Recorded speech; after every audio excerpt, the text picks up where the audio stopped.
Bonjour, je suis très contente de vous accueillir aujourd'hui pour cette vidéo. Je suis chez moi à la campagne, d'où le bruit des cigales, des grillons pour cette fin d'été joyeuse sous le soleil. Je vous ai fait cette vidéo aujourd'hui, j'avais choisi de faire cette vidéo pour vous parler de la nouvelle lune. Alors elles entendent très fort. Pour vous parler de la nouvelle lune parce qu'aujourd'hui c'est la nouvelle lune depuis midi et demi aujourd'hui, donc on est le 30 août. La lune est entrée dans le signe de la Vierge, donc avec des énergies un petit peu particulières. Il y a Mars qui passe dans le signe de la Vierge en même temps. Donc ça, c'est pas le propos de ma vidéo. Je vous laisse aller voir les vidéos qui sont très très intéressantes d'un de mes amis qui s'appelle Johan, de Johan ouvre ses portes, tes portes. Il vous expliquera plus en détail toutes ces énergies. Ça peut être très très intéressant. Enfin, c'est très intéressant pour travailler plus en particulier les énergies qui sont disponibles actuellement avec cette nouvelle lune. Moi, je voulais vous parler plutôt du côté création avec les vœux de la nouvelle lune qu'on a l'habitude de faire à cette période-là. En tout cas, moi, je le fais depuis pas mal d'années déjà. Et j'ai eu différentes prises de conscience ces derniers mois, ces dernières semaines à ce sujet. Je trouvais que c'était important de le partager avec vous. Donc la nouvelle lune, c'est la période du mois, la période du renouveau. C'est-à-dire que c'est un moment où on peut, c'est intéressant de regarder tous les domaines de sa vie, de voir exactement où on en est, ce que l'on ne veut plus dans ces domaines-là et ce qu'on veut créer. Donc on le crée avec la loi d'attraction évidemment et avec l'énergie de la lune qui à ce moment-là, vraiment dans sa phase ascendante, nous permet d'alimenter en énergie nos désirs, nos créations, jusqu'à la période de la pleine lune, dont on pourra reparler plus en détail, mais en quelques mots, la période de la pleine lune, c'est le moment où la lune met en lumière soit tout ce qui va, et là vous vous sentez super bien dans un sentiment d'exubérance, d'accomplissement, de joie, et vous êtes en passe de réaliser les désirs que vous avez émis au moment de la nouvelle lune. Donc ça c'est quand ça se passe super bien.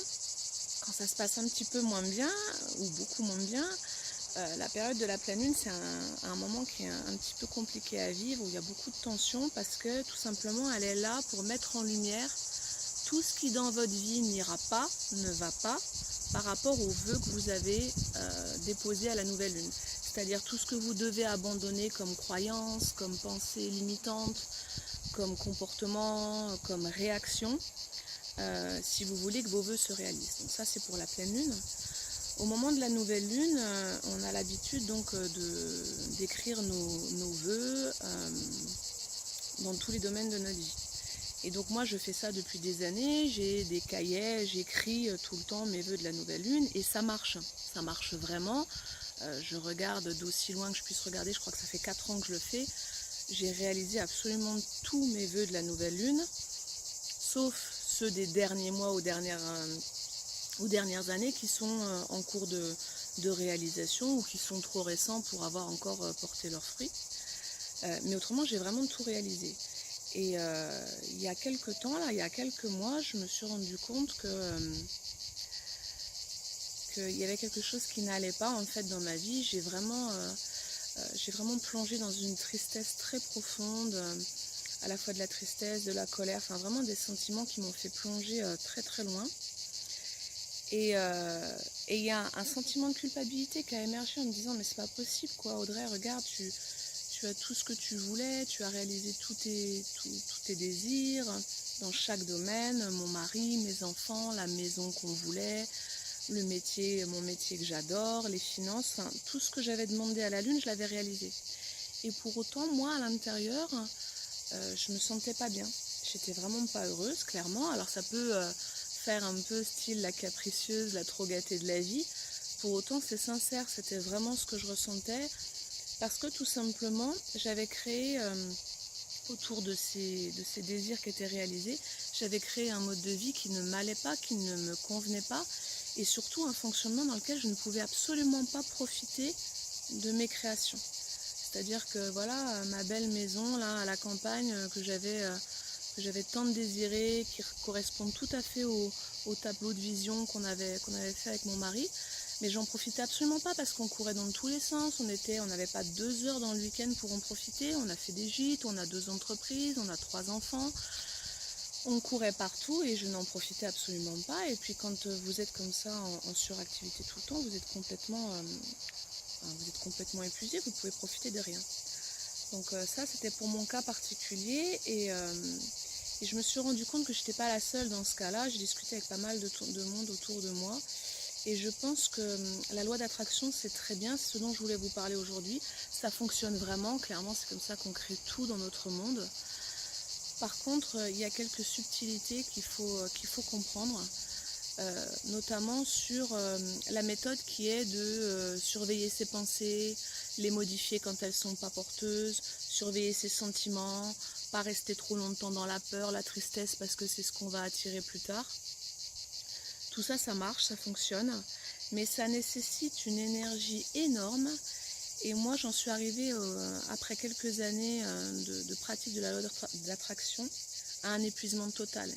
Épuisement moral, épuisement émotif, épuisé émotivement, épuisement physique, à faire tous les rituels et tout ça. Et en fait, il y a quelque chose qui n'est pas naturel. Et du coup, qui ne fonctionne pas, enfin, pas complètement en tout cas. Les prises de conscience que j'ai eues ces derniers mois, c'est que quand vous faites vos vœux de la nouvelle lune, c'est très bien d'observer tous les domaines de votre vie et de choisir, parce que clairement on s'est incarné pour ça, je ne reviens pas là-dessus. On s'est incarné pour créer notre monde, pour créer notre vie à la manière d'une œuvre d'art.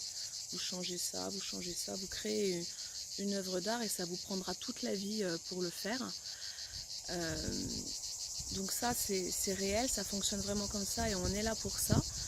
Pour autant, on est là aussi pour expérimenter la joie. Et ce que je vous invite à faire dans vos prochains vœux de la nouvelle lune, et notamment aujourd'hui et dans les 3 jours qui suivent, parce qu'on crée nos vœux de la nouvelle lune pendant les 3 jours de la nouvelle lune, c'est de vous poser la question de pourquoi je veux ça, pour ressentir quoi, pour vivre quoi dans l'être.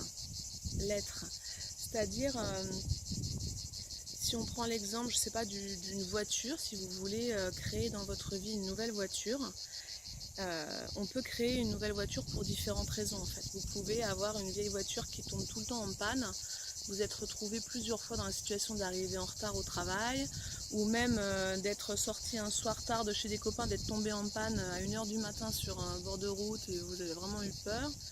Et là, vous voulez créer une nouvelle voiture dans votre vie pour vous sentir en sécurité, pour le confort, pour être confortablement installé dans votre voiture.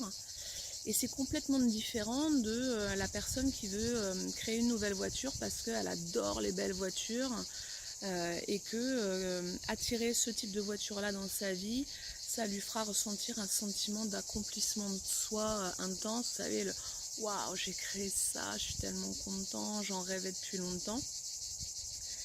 Ça peut être aussi pour la voiture une création de beauté, voilà, s'entourer de beauté parce qu'il y a vraiment de très jolies voitures et on est aussi là pour ça, pour expérimenter la beauté. D'ailleurs, c'est pour ça que la nature est si belle, notre environnement naturel est si beau. Donc voilà, suivant ce que vous voulez, essayez de vous poser la question de savoir qu'est-ce que je veux ressentir quand ce désir sera réalisé. Pour vraiment toucher l'essence de votre être et surtout que quand cette réalisation-là sera dans votre vie, que vous n'en soyez pas déçus. Parce que pour revenir à l'exemple de la maison, si vous désirez une maison qui soit comme ça, avec ce nombre de pièces-là, le jardin, le grand jardin et tout ce que vous pouvez y mettre, et que finalement quand vous l'avez, vous passez tous vos week-ends à bricoler, tous vos week-ends dans le jardin, vous n'avez plus 1 euro de disponible pour autre chose que pour votre maison, vous n'avez plus 1 heure de temps de loisir disponible pour autre chose que pour votre maison, ben votre création, elle ne vous apportera pas la joie. Et vous aurez beau regarder votre maison, peut-être elle correspondra pile poil à ce que vous aviez écrit dans vos vœux de la nouvelle lune, mais elle ne correspondra pas à la joie, le bien-être, les bons moments à partager en famille ou entre amis. Donc c'est important de se poser cette question-là pour chaque vœu que vous allez déposer. Qu'est-ce que je veux ressentir? Comment je veux me sentir avec cette réalisation? Et puis par rapport à la loi d'attraction, ce que je voulais vous dire aussi, c'est que j'ai réalisé depuis quelques semaines qu'il y avait une subtilité quand même importante dans ce mécanisme qu'on nous enseigne de transformer les pensées, de transformer les sentiments. J'avais réalisé toute seule que ça ne fonctionnait pas, qu'il y avait un truc qui ne fonctionnait pas. Et j'ai discuté avec mon amie Manon Remy, qui est éveilleuse de conscience. Vous pouvez retrouver aussi ses vidéos sur YouTube ou sur Facebook. Et j'ai discuté avec elle en début de semaine et on s'est rendu compte toutes les deux, donc elle avant moi, donc elle a retrouvé sa joie plus vite que moi, mais qu'en fait c'était pas, on fonctionnait à l'envers, c'est pas comme ça. C'est pas, vous avez des pensées, et suivant les pensées que vous avez, vous devez les transformer, parce que si vous pensez au manque de l'argent, parce que clairement vous êtes fauché, ben vous allez continuer à vous attirer le manque d'argent. Et c'est super compliqué quand vraiment votre compte en banque il est à zéro, de pivoter en disant mais non en fait je suis riche et prospère, je vis dans l'abondance, ça fonctionne mais au prix d'efforts mais énormes, et c'est comme ça qu'on se retrouve épuisé mentalement, émotivement aussi, parce que j'ai peur, je suis en fin de mois, il me reste une semaine, j'ai plus un rond sur mon compte et ah non, non, non, non, j'ai pas le droit d'avoir peur, faut surtout pas que je vibre la peur parce qu'autrement je vais m'en tirer encore plus de raisons d'avoir peur. Tout ça c'est hyper frustrant, hyper fatigant, et clairement si on s'est incarné pour la joie, et je n'en doute toujours pas, la joie elle est pas là, enfin en tout cas pour moi elle était pas là, et j'ai réalisé que c'était vraiment pas ça en fait. Les pensées qu'on a, c'est pas des pensées qu'on fabrique, c'est pas nous. On n'est pas nos pensées, nous ne sommes pas nos pensées. Autrement, clairement, enfin, on n'a pas les mêmes pensées qu'il y a 5 ans, qu'il y a 10 ans, il y a 15 ans. On n'a pas les mêmes pensées qu'hier. Donc c'est pas nous, c'est pas l'essence de ce qu'on est. L'essence de ce qu'on est, c'est la vibration. On est énergie, on vibre à une certaine fréquence. C'est ça qu'on émet dans l'univers. Et en fait, c'est pas nous qui émettons des pensées, on les choisit, on les capte. C'est l'univers, Dieu, la source, la vie, le grand créateur, ce qui vous plaît. En tout cas, cette intelligence, cette conscience qui a créé le tout, qui maintient le tout aujourd'hui, qui vous propose des pensées en fonction de votre vibration. Et vous captez ces pensées, vous les choisissez, vous choisissez de vous y accrocher, de les entretenir. Et du coup, de là découle votre imagination qui travaille, les intuitions qui arrivent, les actes derrière, et du coup votre destin, votre destinée, la vie que vous vous créez. Et ça peut sembler subtil comme différence, mais c'est super important. J'espère que vous pouvez comprendre ce que j'essaie de vous faire passer comme prise de conscience que j'ai eue, c'est que ça sert à rien d'essayer de transformer les pensées, puisque de toute façon, c'est pas vous qui les créez, c'est l'univers qui vous les envoie. Essayez plutôt de vous attarder sur la manière dont vous vous sentez à chaque instant. C'est-à-dire que si vous vibrez la joie et l'exubérance, on vous enverra des pensées dans cette connotation-là. Et du coup, vous agirez en fonction de ça et vous créerez votre vie en fonction de ça. Si vous vibrez la tristesse, le manque, la colère, on vous enverra des pensées de la même vibration et vous créerez votre vie comme ça. Et alors, ça change vraiment la donne parce que c'est beaucoup plus facile de générer un état d'être que de générer des pensées. Si vous voulez, je sais pas, un compagnon dans votre vie, un chéri ou une chérie pour vivre l'amour, la joie, pour être chouchouté, pour partager des trucs super sympas, vous pouvez générer ça en vous souvenant d'expériences dans lesquelles vous avez déjà vécu ça. C'est-à-dire que vous avez forcément, soit vous êtes déjà tombé amoureux et vous pouvez repenser à ce moment où vous êtes tombé amoureux, c'était génial, je me sentais comme ça, comme ça, comme ça. Soit c'est votre mère qui vous a chouchouté, un ami, où vous avez partagé des trucs sympas avec des amis. Vous pouvez toujours vous souvenir de ces moments-là. Et en vous en souvenant, en vous centrant là-dessus, sur ces souvenirs-là, vous allez générer en vous le même sentiment. Et il faut tout au long de la journée, tout au long de votre vie, générer ce genre de sentiment-là. Et c'est ça qui vous amènera des pensées qui correspondront à cet état d'être et vous créerez votre vie comme ça. C'est beaucoup plus facile à faire, c'est beaucoup plus sympa et en plus ça permet d'être heureux sur le chemin, quoi.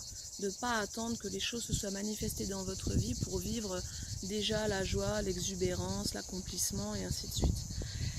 Et ça, moi j'essaie de le mettre en place dans tous les aspects de ma vie parce que à chaque instant en fait c'est prendre soin de soi, faire en sorte de se sentir bien. Vous voyez quand vous êtes au boulot et que vous devez travailler sur 2 dossiers, il y en a un, j'ai pas envie de m'y mettre, et puis l'autre c'est plus sympa, ça me plaît. On a tous ça dans notre boulot, même si on a un métier qu'on aime, bah, il y a tous des moments, des parties qu'on aime plus, puis des parties qu'on aime moins, et dans le cas où on n'aime vraiment pas notre boulot, il y a quand même des parties qu'on fait avec le cœur un peu plus léger, et puis des parties qu'on n'aime vraiment pas. Et on a tous tendance, enfin beaucoup, on est beaucoup à avoir tendance à, vous savez, l'expression avaler le crapaud en premier, là. Il y a un livre comme ça d'ailleurs. Et on a tendance à faire tout ce qu'on n'aime pas en premier pour en être débarrassé en fait. Mais le souci en procédant comme ça, c'est que vous allez commencer par faire toutes les choses qui vous font baisser en vibration, qui vous font vous sentir moins bien. Et au final, quand vous arriverez au dossier, à la partie que vous aimez bien, de toute façon, vous serez dans une vibration tellement basse que même cette partie-là ne sera pas rigolote en fait. Donc essayez à chaque instant de votre vie de vous faire plaisir, de prendre soin de vous comme vous pourriez prendre soin de votre enfant ou d'un ami ou de votre conjoint, de dire bon bah là, de toute façon il faut que je fasse ça et ça, mais qu'est-ce que j'ai envie de faire maintenant? Alors ça peut être, j'ai envie de faire ça maintenant, parce que comme ça je serai débarrassée, mais il faut que ce soit à partir d'un sentiment de joie. Voilà, comme ça je me sentirai mieux. Si c'est pas le cas, faites déjà ce que vous avez envie de faire, ce qui vous apporte de la joie, et passez à l'autre dossier après. Et essayez de faire ça à tous les moments de votre vie. Moi par exemple, quand j'ai plein de choses à faire à la maison, le week-end, avec les enfants, la maison, tout ce qu'il y a à faire dans une vie de famille, j'avais tendance à me dire, bon ben je vais faire tout ça, et puis après je me reposerai, après je prendrai un bon livre, ou j'irai profiter d'une balade et tout ça. Mais en fait, il ne faut pas faire ça. Enfin, moi, je ne vous conseille pas de faire ça. C'est faites effectivement ce que vous avez à faire, puis prenez une pause, allez lire un livre, allez vous promener, refaites une partie de ce que vous avez à faire, des choses qui sont un peu moins sympas, et à chaque instant, essayez de prendre soin de vous. C'est vraiment important, ça changera votre état d'être, et ça vous permettra de créer une vie qui est beaucoup plus abondante en termes de joie et d'accomplissement, et pas juste faire le check sur la liste des désirs à réaliser, parce que ça c'est pas si épanouissant que ça en fait. Donc ça c'était la première partie de ce dont je voulais vous parler. C'est je trouve ça super important. Et puis après je voulais vous dire aussi que en ce moment on me parle souvent de tout ce qui se passe dans le monde. Les énergies sont très très particulières en ce moment. Donc Johan en parle aussi dans ses vidéos. On vient de passer une grosse partie dans des énergies qui étaient des énergies d'épuration de karma, où on nous invitait, où on nous demandait de libérer du karma. Et c'est des périodes qui sont très très compliquées, surtout si on n'en a pas conscience, parce qu'on ne sait pas ce qui nous arrive, et on peut alourdir encore plus le processus en y ajoutant de la culpabilité, de la peur. Donc je voulais vous parler un petit peu de ça. Ces derniers temps, en fait, on a pu se sentir très lourd, soit très en colère, très triste. Et alors des fois, ça prend des mesures disproportionnées, on ne sait pas pourquoi. Style, vous êtes en colère parce que votre mari n'a pas fait je ne sais pas quoi, ce qu'il était prévu qu'il fasse. Ou votre femme aussi, hein, ça marche aussi, hein, ne vous y trompez pas. Ou votre fils a laissé traîner sa paire de chaussettes, et vous entrez dans une colère mais énorme. Alors le gamin il comprend pas, c'est clair, mais vous après aussi, quand c'est passé, vous vous en voulez, vous tombez dans une forme de culpabilité à vous dire ah, le gamin il a laissé traîner ses chaussettes, alors peut-être c'était la 10e fois de la semaine, mais moi j'ai déclenché une bombe nucléaire là, et du coup vous tombez dans la culpabilité. Enfin, la colère elle était pas bien dirigée, et en fait elle ne correspondait pas à ce qui se passait aujourd'hui. Elle correspondait à ce que vous avez à libérer, à ce que vous avez semé il y a 3 semaines, il y a 3 mois, il y a 3 ans, ou il y a 3 vies. Et c'est compliqué quand on essaye de comprendre pourquoi, parce que clairement le mental il n'est pas là pour comprendre pourquoi vous êtes autant en colère, pourquoi vous êtes aussi triste. Et moi ce que je vous invite à faire dans ces périodes-là, parce que je pense qu'on va arriver dans des périodes de profonde transformation de notre humanité et de notre univers, en fait, du monde dans lequel on vit, et du coup ça va continuer, les vibrations de la Terre sont en train de s'élever, les vibrations du système solaire sont en train de s'élever, et nous on fait partie de la Terre, on est des cellules de la Terre, donc forcément notre vibration s'élève en même temps, sauf que quand on s'accroche comme ça à l'ancien monde, aux émotions de l'ancien monde, à toutes ces peurs, ces colères, ces sentiments de séparation, en même temps qu'on monte automatiquement en vibration parce que la planète qui nous abrite est en train de s'élever, nous on est tiré vers et ça fait une tension là dans le corps entre les énergies du bas et les énergies du haut. Moi, ce que je vous invite à faire, c'est de vraiment libérer tout ça. Ne vous préoccupez pas de savoir pourquoi vous êtes en colère ou triste. Commencez déjà par libérer. C'est-à-dire, si vous êtes en colère, essayez de vous isoler pour pas justement hurler après le gamin qui a juste laissé traîner une paire de chaussettes, ou votre mari qui a juste oublié, ou votre femme qui a juste oublié d'acheter du pain. Essayez de vous isoler, exprimez votre colère comme vous le pouvez. Je sais pas, si vous avez envie de crier, de taper dans quelque chose ou d'écrire, à chacun sa manière. Si vous êtes triste, mais pleurez le temps qu'il faut et sans chercher à comprendre pourquoi. Vraiment juste avec l'objectif de vous faire du bien, de vous libérer de ça, de vous dire, moi quand ma fille elle est très triste, on a perdu notre chien en début d'année, elle continue à pleurer et je lui dis mais continue à pleurer parce que quand toute la tristesse sera partie, ne te restera plus que le souvenir heureux de notre chien et l'amour que tu as pour lui, toujours aujourd'hui, et l'amour qu'il te portait, et la tristesse sera partie. C'est le principe du deuil en fait. Donc essayez de faire ça, de ne pas vous accrocher à ça, de ne pas vous accrocher à ces sentiments en essayant de les comprendre ou en essayant de les contenir, parce que de toute façon vous ne pouvez pas, et tout ce que vous faites c'est que vous reculez le processus de guérison. Et puis en plus, ce que Johan explique dans sa vidéo là, c'est que vous ressemez les mêmes graines. Clairement, ce qui vous est présenté quand vous êtes très triste à ce moment-là, ce sont des graines de tristesse que vous avez semées à un moment de cette vie-là ou d'une autre, plusieurs fois, suivant ce que vous ressentez, enfin suivant ce que vous avez vécu et l'importance de ce que vous vivez aujourd'hui. Et quand vous vous accrochez à ce sentiment en essayant de le comprendre ou de lutter contre, vous ressemez la même graine. C'est la loi de cause à effet. En fait, vous ressemez la même graine de tristesse, de colère, et vous aurez à revivre la même chose dans les mois, les années à venir. Essayez de stopper ça en évacuant tout ce que vous avez à évacuer, comme je viens de vous le dire, et après vous serez disposé à générer des sentiments de joie, d'exubérance, de richesse, de prospérité que vous voulez semer dans votre vie. Mais clairement, ayez toujours en conscience que la graine de tristesse ne peut donner que de la tristesse, la graine de haine que de la haine. Quand vous semez des tomates, vous êtes sûr d'obtenir des tomates. Et vous n'obtiendrez jamais de potiron, quoi. C'est évident, ça peut vous sembler rigolo même ce que je vous dis et désuet, mais c'est pareil pour le reste, quoi. Si vous semez, si vous évacuez toute la tristesse, vous liquidez ce karma, vous le laissez, vous autorisez, vous l'acceptez dans votre vie et vous passez à autre chose et vous semez autre chose. Vous semez de la joie, vous semez la paix, vous semez autre chose et vous obtiendrez autre chose. Mais si vous vous accrochez à ça, vous ressemerez la même chose. Et c'est important de l'avoir en conscience, ça, pour notre monde actuel. Parce que clairement, si vous voyez, si vous êtes énervé, enragé par ce qu'on voit dans le monde en ce moment, l'Amazonie qui brûle, la guerre qui continue en Syrie, nos politiciens qui se font la guéguerre et qui nous pourrissent la vie, le pouvoir d'achat, les limitations de vitesse, enfin tout ce qui vous pourrit la vie aujourd'hui. Si vous prenez une pancarte, que vous allez dans la rue et que vous voulez défendre notre environnement en luttant contre le capitalisme, en luttant contre les grandes surfaces, les entreprises du CAC 40 ou je ne sais quoi, vous alimentez cette énergie-là. Vous alimentez ce contre quoi vous voulez lutter. C'est pas ça qu'il faut faire clairement. Entendez ça, demandez-vous intérieurement si ce que je vous dis là c'est vrai. Vous verrez que vous vous sentirez plus léger avec un oui ou un non en fonction de ce que vous demandez. Ce qu'il faut faire dans ces cas-là, c'est occupez-vous de votre monde intérieur. On est tous interconnectés, on co-crée tous notre monde actuel et si vous vous occupez de vous, vous vous occupez de notre monde.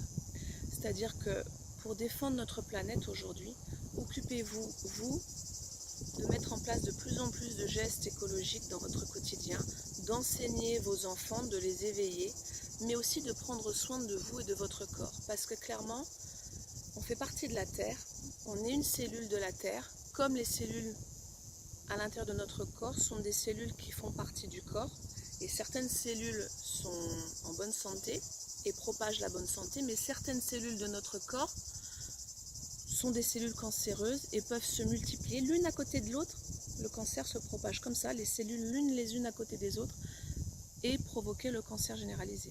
Mais nous c'est pareil, on fait partie de la Terre, on est chacun une cellule de la Terre, faisant partie de la même planète. Et si vous travaillez sur vous, si vous prenez soin de vous, si vous prenez soin de votre alimentation, si vous consommez une eau de meilleure qualité, si vous prenez soin de votre corps, vous mettez de la crème hydratante, vous utilisez des produits plus raccords avec la nature, vous prenez soin de la planète en même temps. De toute façon, même en tant que consommateur, quand vous commencez à mettre des gestes comme ça en place dans votre quotidien, vous court-circuitez toutes les industries agroalimentaires qui font du mal à notre environnement et vous apportez votre énergie positive au nouveau monde qui va émerger. Mais c'est pareil pour tout en fait.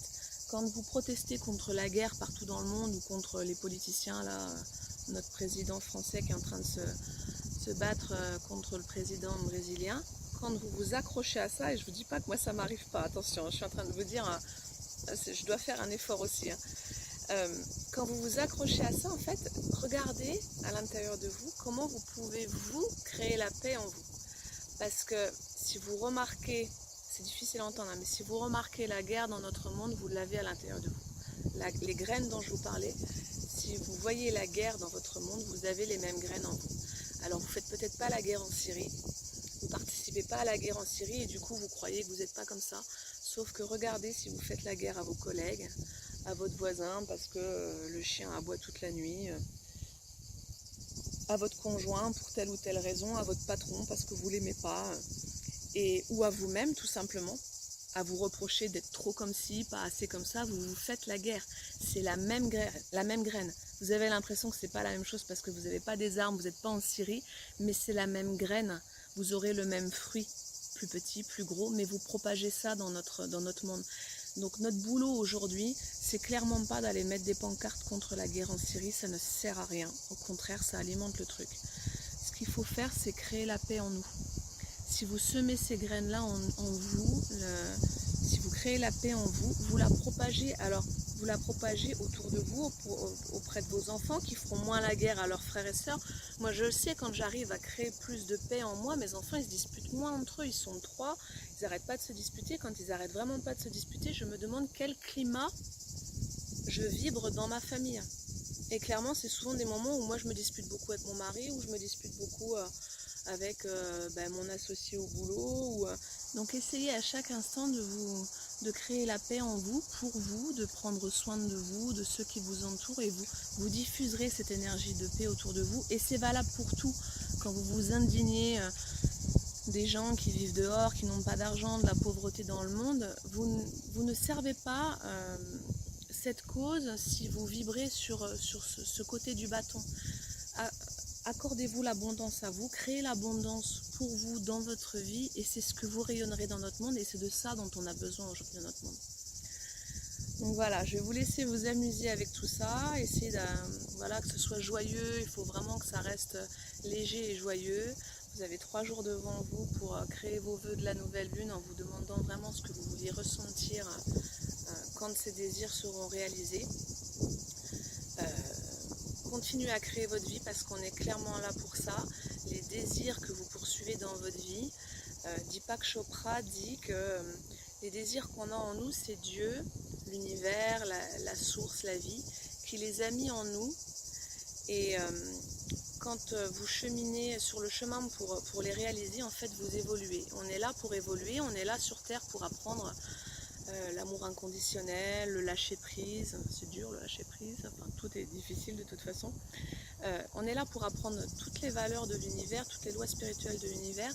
Et en chemin, quand on veut réaliser nos désirs, en fait, on évolue. Quand vous aurez réalisé vos désirs, en chemin, vous aurez dû abandonner des croyances limitantes, vous aurez dû vous transformer, vous aurez dû apprendre des lois spirituelles, vous aurez dû diffuser la joie et la lumière autour de vous, et tout ça, c'est positif.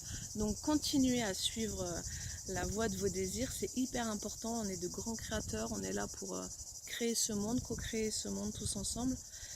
Et par contre, voilà, ayez vraiment en conscience que ce que vous créez pour vous, vous le créez pour notre monde. Et notre monde a vraiment besoin maintenant qu'on se réveille tous et qu'on soit dans la lumière et l'amour. Et c'est ce que je vous souhaite et c'est ce que je nous souhaite. Et voilà. Donc je vous souhaite de belles réalisations, je vous souhaite de belles prises de conscience. Et je vous embrasse très très fort. À très très bientôt. Au revoir.